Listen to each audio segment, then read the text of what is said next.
Morning बेटा।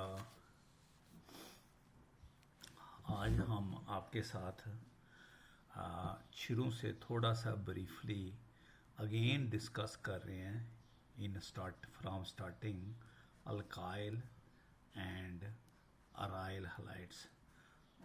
पहले कुछ पढ़ाया था ऑडियो से, तो बच्चे कह रहे हैं नहीं सर हमें समझ नहीं आया, तो इसलिए ये मैं दोबारा ना आपको ये करवा रहा हूँ। अब थोड़ा सा मैं वीडियो से करवा रहा हूँ, थोड़ा समझाने की कोशिश करूँगा।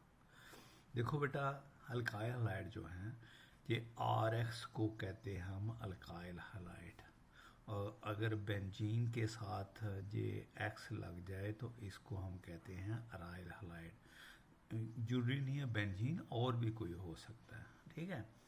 ये R आपका जो है कोई भी R हो सकता है, X कोई भी हैलोजन हो सकती है, फ्लोरीन, क्लोरीन, ब्रोमीन, आयोडीन है। सिमिलरली जहाँ पर X की जगह कुछ भी हो सकता है, ठीक है बेटा। ये जो अल्काइल हलाइड है, ये जो हम लिखते हैं ना अल्काइल हलाइड, ये बेटा इसका कॉमन नेम है, common name, journal common name है इसका, journal common name alkyl halide. जो इसका जनरल IUPAC नेम है वो है हेलो अल्केन्स। हेलो अल्केन जो है ये जनरल IUPAC नेम है बेटा, IUPAC नेम, राइट। नो इस हेलो में आप इसकी एक आधी एग्जांपल बता देता हूँ। सपोज ये है बेटा CI3 CH2Br, हम इसको कह सकते हैं इथाइल ब्रोमाइड। ये जो बेटा इथाइल ब्रोमाइड लिखा ना मैंने, ये इसका कॉमन नेम है, राइट। CN बेटा शॉर्ट में लिखा करूँगा, है कॉमन नेम है इथाइल ब्रोमाइड। और जो इसका IUPAC नेम बनता है वो बनता है ब्रोमो इथेन। नो ये जो ब्रोमो इथेन लिखा मैंने IUPAC नेम, राइट, ये IUPAC नेम हो गया।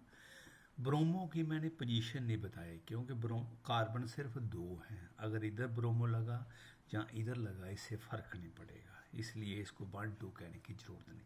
सपोज हमारे पास ये है CI3 CH2 CH2Br बेटा, चलो I लिख लेता हूँ, राइट। तो इसका जो कॉमन नेम है वो है नॉर्मल N प्रोपाइल आयोडाइड। ये इसका नेम है बेटे, नॉर्मल प्रोपाइल आयोडाइड, ओके। ये नॉर्मल प्रोपाइल आयोडाइड है, ये कॉमन नेम है, ये इसका कॉमन नेम है बेटा, राइट। नाउ अब देखिए इसको IUPAC नेम लिखना है, जहाँ ये इसको पोजीशन बतानी पड़ेगी। वो 2 कार्बन है 1 2 एंड 3, 1 आइडो है, आइडो 1 आइडो प्रोपेन, ये इसका प्रोपेन, राइट।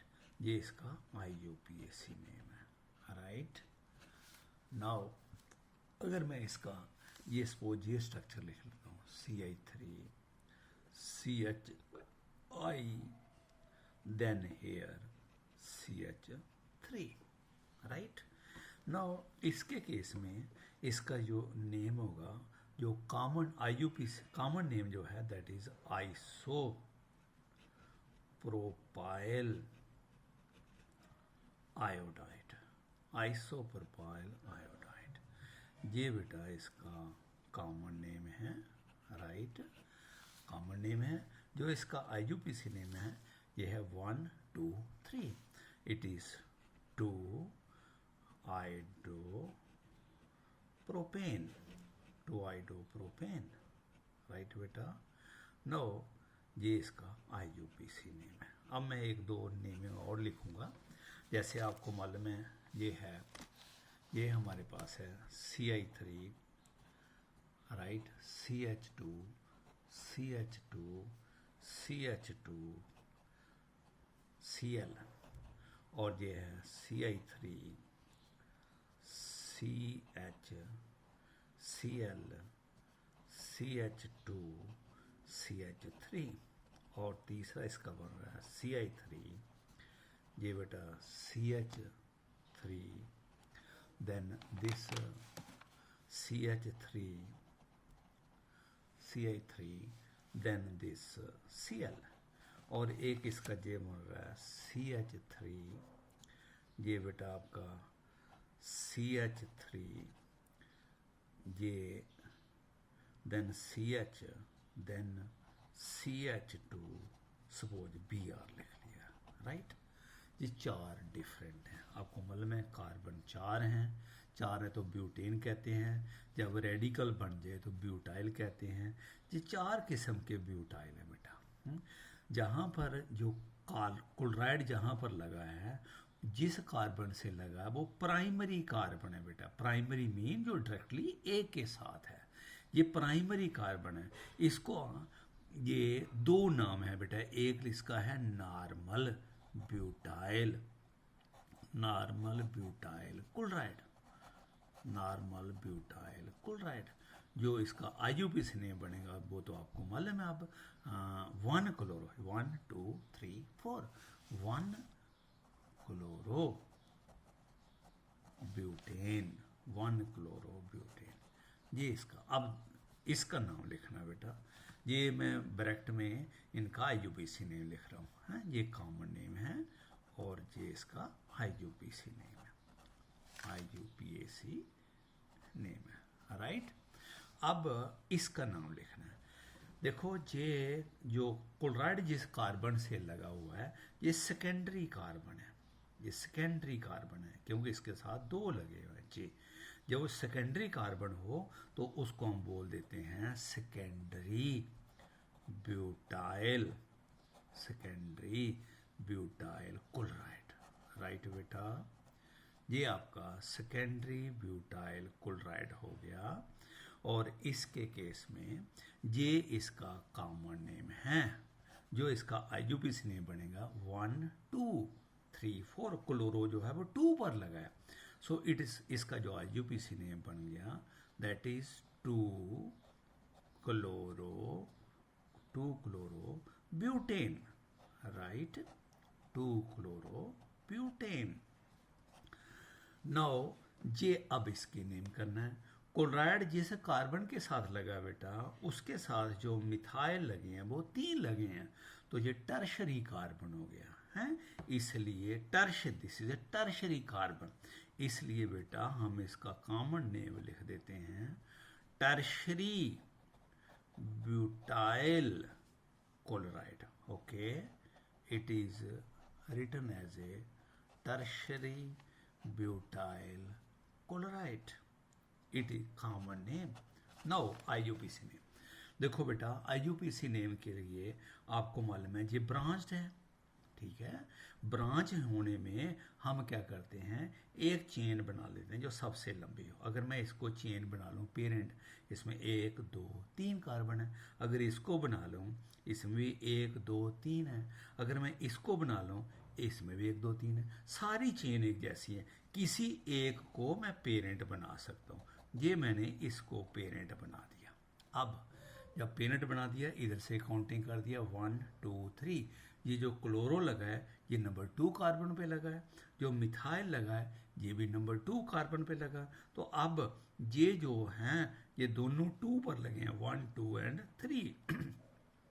अब क्लोरो है भी 2 पर है, इन दोनों को हम लिखेंगे they are used as a substituent, और ये जो सबस्टिट्यूएंट हैं इसमें इनको हम अल्फाबेटिक लिखेंगे। पहले क्लोरो पहले आता है इसलिए क्लोरो को पहले लिखेंगे, मिथाइल बाद में आता है इसलिए इसको, तो इसका नाम हो गया 2 क्लोरो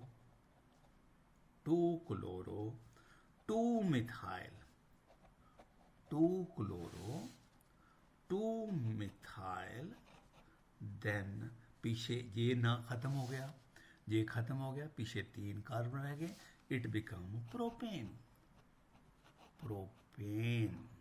राइट बेटा। ये इसका IUPAC नेम बन गया, राइट।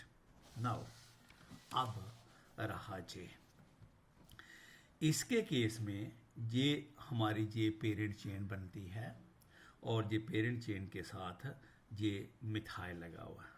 अब आपको मालूम है जब ये पेरेंट चेन बने सेकंड कार्बन के साथ अगर मिथाइल लगा हो, इस आइसोमर को हम आइसो कहते हैं।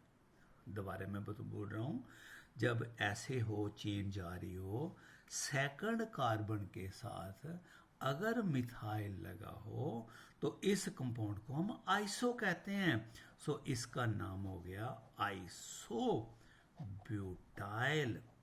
आइसो ब्यूटाइल Br लगाया हुआ है इसलिए ब्रोमाइड बन गया, आइसो ब्यूटाइल ब्रोमाइड, ये इसका कॉमन नेम हो गया। अब देखो, ये कभी भी सेकंड कार्बन के साथ मिथाइल लगा ये आइसो बन जाता है, इसको आइसो वर्ड यूज करते हैं।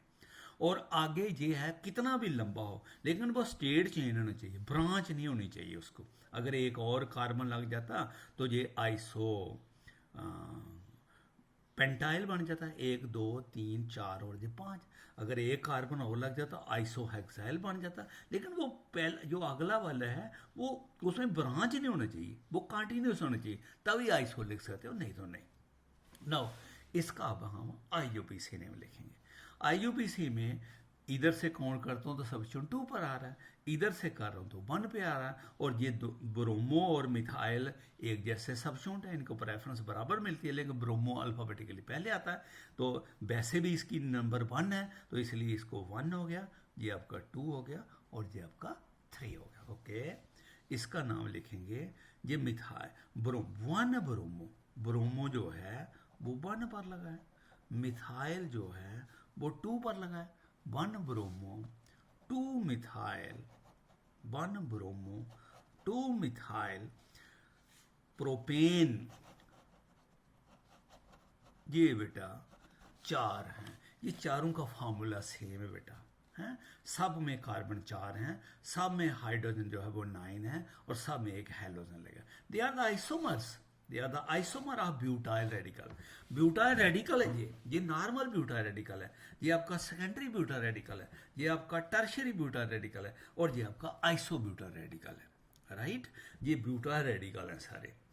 अब इसको नॉर्मल इसलिए कहा कि कार्बन इसके साथ लगा, इसको सेकेंडरी इसलिए कहा जो रेडिकल बना रहा वो 2 कार्बन के साथ है, इसको टर्शियरी इसलिए कहा कि जो रेडिकल बना रहा है वो 3 के साथ है। अब क्वेश्चन है, जहां रेडिकल जो बना रहा है ये भी प्राइमरी है, जहां पर जो रेडिकल ये क्लोराइड जिसके साथ है ये भी प्राइमरी है, ये भी प्राइमरी है, ये भी डायरेक्टली एक के साथ है बेटा, ये भी प्राइमरी है, ये भी डायरेक्टली एक के साथ है। लेकिन इस दोनों में क्या फर्क है?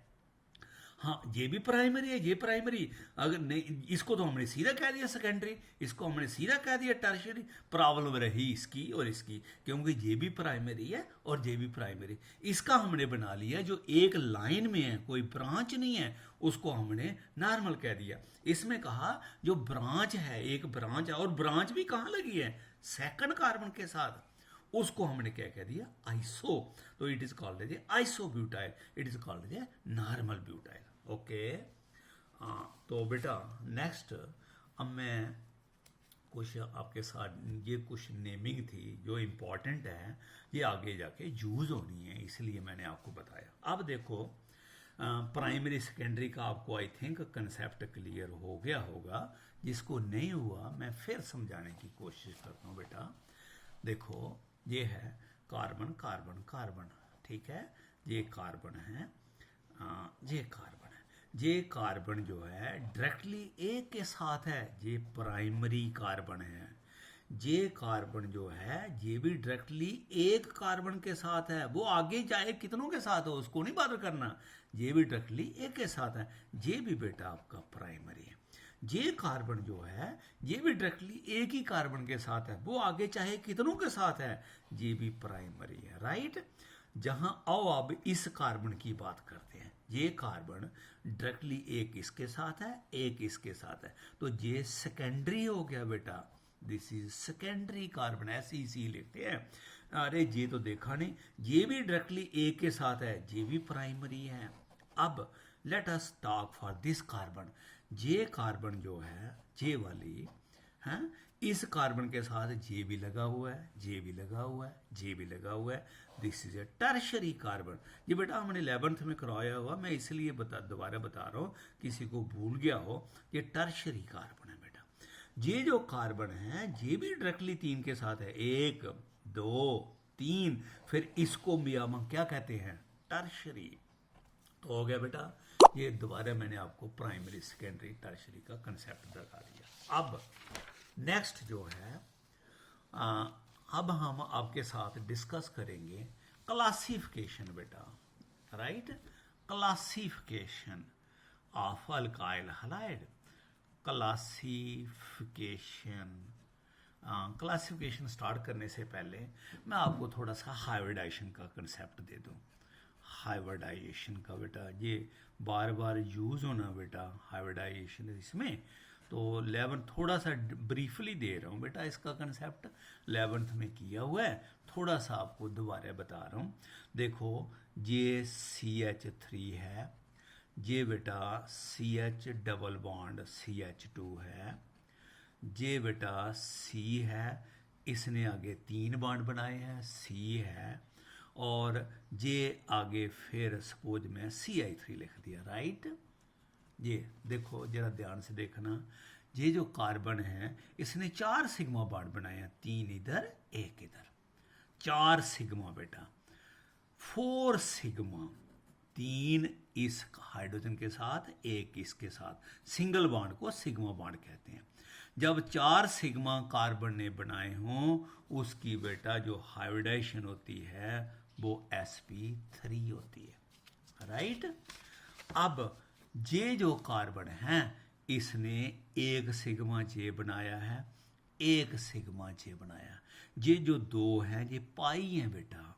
जब इसने 2 सिग्मा पाई बॉन्ड बनाए हों तो उस वक्त हाइब्रिडाइजेशन जो है वो sp होती है बेटा, sp हाइब्रिडाइजेशन।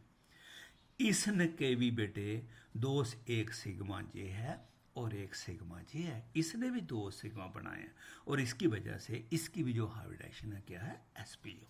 और इसकी बात करते हैं बेटा, ये जो कार्बन है ये सिग्मा बॉन्ड है और ये 1 सिग्मा है 1 पाई। आपको मालूम है सिंगल बॉन्ड 2 एलिमेंट के बीच में हमेशा सिग्मा होता है, और अगर 2 हों तो 1 सिग्मा होता है 1 पाई होता है, और अगर 3 हों तो 1 सिग्मा होता है 2 पाई होते हैं। मतलब 1 is always sigma and rest is always पाई।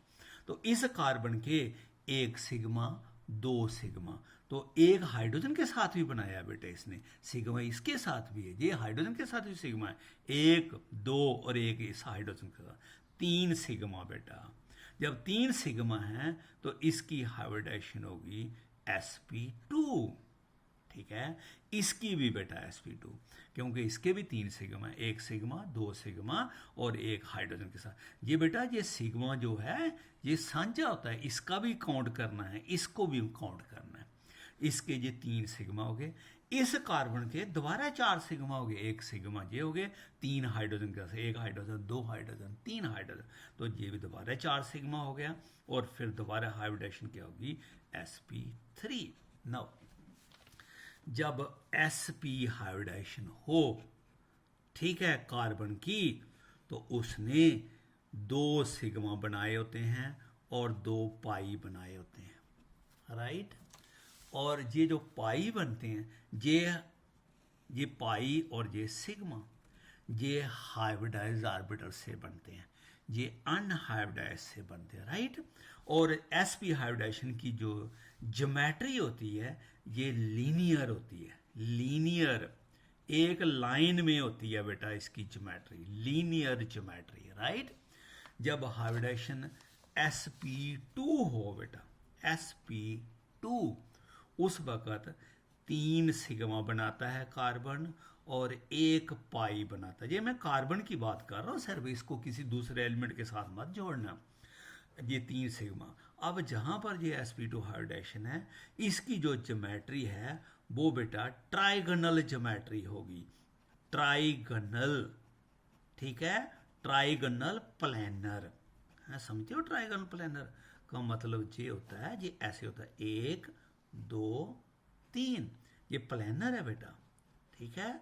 और एंगल सभी का सभी 120 के होंगे, ये 120 का होगा, ये भी 120 का होगा, ये भी 120 का होगा। इन तीनों को ज्वाइन कर तो बन गया ना ट्राइगोनल, ये बन गया ट्राइगोनल, ठीक है। ट्राइगोनल और एक प्लेन में। नाउ नेक्स्ट sp3, ये प्लेनर हो गया, एंगल 120 का हो गया। sp3 हाइब्रिडाइजेशन जब ये होती है तो 4 सिग्मा होते हैं बेटा, 4 सिग्मा होते हैं, राइट। और इसने 4 सिग्मा बनाए हैं और ये हाइब्रिडाइजेशन sp3 है। इसके केस में कोई नो पाई बॉन्ड बेटा, इसका पाई बॉन्ड नहीं होता, कार्बन 4 ही बॉन्ड बनाता है, इसलिए इसका कोई पाई बॉन्ड नहीं होगा बेटा, है? मैं बेटा कैमरे से बाहर चला जाता हूँ, लिखता लिखता नो पाई बॉन्ड, अभी मैं परफेक्ट नहीं हुआ बेटा इसके सामने लिखने के लिए। नो पाई बॉन्ड, ये 4 सिग्मा हो गए, हाइब्रिडाइजेशन sp3 होगी। इसकी जो ज्योमेट्री होगी वो टेट्राहेड्रल होगी बेटे। बेटा ये मैंने आपको 11th में ना मॉडल के साथ बताया था, अभी मेरा मॉडल इधर नहीं है घर पे, मैं आपको समझा नहीं सकता। ये टेट्राहेड्रल है, टेट्राहेड्रल को जरा समझना मुश्किल होता है।